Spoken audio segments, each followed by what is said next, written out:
Hey guys, Jill here. Welcome back to the farm. It's a nice overcast morning, actually. I think it's supposed to rain. So before that happens, I'm gonna head out into the raised bed garden and see what's going on. We have all these volunteer sunflowers. Oh, there's little bees all in there. How funny though. These are just flowers that we, I guess, threw out and they came back.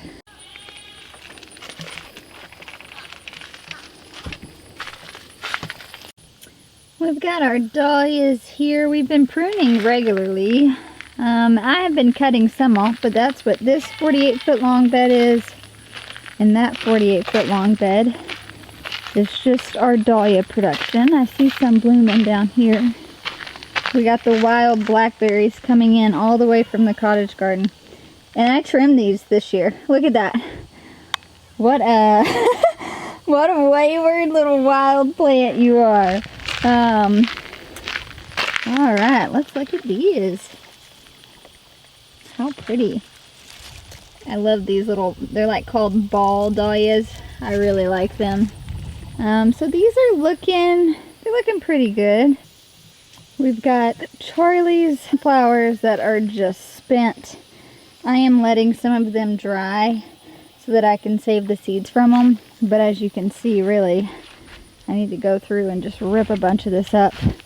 The celosia is still going good. Our basil we've left for the pollinators. And then I have these trusty green beans behind me. These are Kentucky Wonder pole beans. But it's been so hot that they're not setting. So I did get these beans in later than I usually do, but typically it's just not that big of a problem. And we've had uppers of 100s. We're under a heat advisory right now, so it's supposed to be 110 throughout the whole week. Thankfully that's not what it is today. It's overcast, rain looks like it's coming in. But these green beans are having just a really hard time setting any fruit, which is really unfortunate. So what I may do is just plan on ripping these out soon and planting a fall succession and really just emphasizing on that. So we'll be doing bush beans and pole beans. I just love the idea of beans growing on a trellis. I've got all of these squashes over here on this arch trellis that I don't even really know how they're doing. They haven't been performing very well. We have this massive just like row down here of like 4 cattle panels. So what I'll probably do is when I clean off the squash, I'll replace that with some beans. So I have got Cuckoozy squash climbing all over. Like that is all that this is. And the leaves are beautiful. It looks relatively healthy, but I'm not seeing a single squash. So that's super, super disappointing. And then my center cut squash, which was the cross between the Tromboncino and the just like traditional zucchini, just the pest. So Tromboncino is supposed to be really disease resistant and pest resistant, and I did find that to be true. This cross, however, I've had squash bugs since the beginning and I've not been able to really get a grip on it. So I have a couple of these that I'm letting just kind of cure on the vine. They'll turn like completely orange, and then I'm gonna harvest them and store them like I would a winter squash, because I didn't love the taste of them as a summer squash. So once we clean all this out, I can just load beans on here. But you guys, I'm trying not to beat myself up. I'm really not. And we've put such a massive emphasis on the high tunnel. We've been cranking out so much food. Like I keep trying to tell myself, like, Jill, you've done so good. You've been growing like, you know, almost 100 pounds of food a week out of that high tunnel. We've done, you know, flowers in a massive way this year. But I really feel like I've just neglected the space out here so much. The weeds are out of control. Just everything's so wild, and not like in that beautifully wild, just in that like, oh gosh, this is gonna take quite a bit of work for me to correct all of just the crap in here. We've got tomatoes completely falling over that I didn't trellis. These were the blueberry cherries, I think. just disease have taken out. We had a massive rainstorm the other night, and as you can see, it kind of just took all my marigolds and went absolutely wild with them. So I need to come through and cut these that are salvageable and dry them. That's what I've been doing with them. And then really just nuke this entire bed. All of this right here, you guys, this is just grass. And it happens so quickly. It can get away from you so quickly. So what I'm gonna do is just lay plastic on here. So I'm gonna rip up the marigolds, harvest what I can, lay plastic on all of this and just nuke it, and then hopefully be able to start fresh in a couple months. But my vision for this space, because I have missed it, I've missed coming out, sitting under the pavilion, listening to the wind chimes. I've missed just having the textures that's offered out in the raised bed garden with like the arched trellises and the cattle panels and just the beauty that it provides. And I know that in this season, I kind of had to neglect the garden. I just didn't have it in me to be able to do everything. And at some point, we're all gonna come up against that, right? We're all gonna have those moments when we realize, oh man, I'm actually not Superwoman. There's actually limitations on what I can do. So instead of being completely discouraged because my garden is full of weeds, things are dying, I am just trying to remind myself of how much I have done in this massive year of transition. You know, in August, we will have been on our property for a year, and we were putting in a lot of new systems when we moved here, catered to how I like to grow. I wrote a book. That was a massive thing I did. We really kind of upscaled our online store.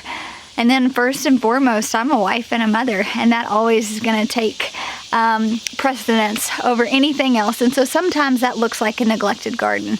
Sometimes that looks like the tomato rotting on the counter because you don't have the time to be able to preserve it. Sometimes that looks like not getting that seed planted that you really wanted to, or maybe you missed your dates of transplanting and you had to toss all those seedlings to the compost. I can tell you that this is normal. I can tell you that this is part of living this lifestyle. There's so much joy and fulfillment, and there's so much life. But with that, there are so many weeds. There's so many jobs that don't get done. And there's so much that you just have to say, you know what, I'll do better next time. And that's kind of what this raised bed garden to me is. There was so much life and potential, and I didn't get to it. I couldn't create time, freedom for it. And I just said, you know what, I'm gonna get it next time. And so here I am emphasizing on this now that we have all the systems put in place in our seed starting greenhouse and our high tunnel. I can really shift gears and make sure that I've got irrigation in all these beds. We have to rent a trencher and continue to dig a trench so that water doesn't just kind of swell up here in the raised bed. So there are quite a few things that we need to do, but I'm feeling hopeful, even though it's a hot mess in my garden right now, and that it is. If you came here, you'd be like, Lord have mercy. It's a hot mess, but you guys, I'm feeling hopeful that I can get it under wraps and that it's gonna be okay. And that's why I always try to preach on my channel, start small. Trust me, you do not need near as much space as you think you do to grow a whole lot of stinking food. And sometimes when you start so big, you get really overwhelmed. So I've been growing food for 10 years now, which is a long time. Really, like it's a long time to be growing food. And I'm still sitting here saying, whoa, this is a lot of space to try to max out food production. And it's honestly just a lot to take on. So if you are a beginner gardener and you're wanting to grow food and you're thinking, oh my gosh, I don't have, you know, hundreds and hundreds of acres. I don't even have a couple acres. You know what? You don't need it. You can grow so much food on a half an acre, on an acre, if you're intentional with your systems. Because here I am, I've got all the space in the world, and right now it's just maintaining it, but not even producing food or flowers. So that is something to be mindful of. You don't need a lot to do a lot. So when it comes to things that have been neglected, the cottage garden has certainly been one of those too. But check out, this is the pastel and the berries yarrow, and I think it is absolutely stunning. So I'm going to cut some of this today to dry inside, just because it's so pretty, and if we do have a rainstorm, I don't want it to damage any of this.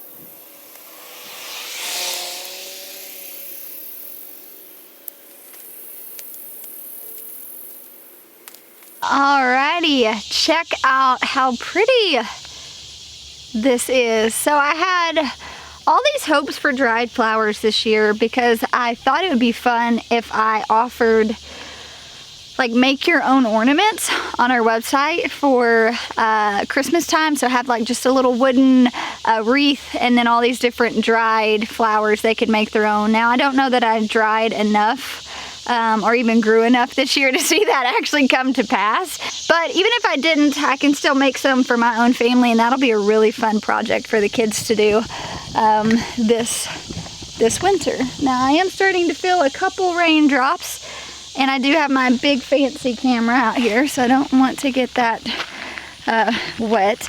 But if you were in a similar season as me, and you're feeling like, holy cow, I neglected all my things. Maybe you didn't get the flower yields you wanted. Maybe you didn't get the vegetable yields you wanted this year. Maybe you just had all these other unexpected things. You know what? That doesn't make you a failure. It doesn't make you a failure in the slightest. In my opinion, I applaud you because you wouldn't even have been able to fail unless you had the courage to try. Failure is inevitable. We're all gonna fail at something, and it doesn't even have to be garden related, right? Life is hard. We're gonna get knocked down so many different times, and we can take that failure and just be defeated and crippled by it. Or we can take that failure and we can use it as an opportunity to grow and learn and do better. And for me, I always welcome those. So yes, my garden is a hot mess, and yes, I have neglected it, and it didn't produce the flowers or the food that I wanted it to. But I know that there's so much room for improvement, and I know what I'm gonna do to make sure that I am ensuring food yields out in my raised bed garden all fall and winter, and I know that there's room for growth. I know that there's an opportunity for me to come out here this fall and this winter and feel good about the space, but not because I drove myself in the ground to do it, not because I took time and sacrificed time for my family to come out here and do it, because it was in a season that I could manage better than the season that I'm in. It doesn't make me a failure. It doesn't make me a bad gardener.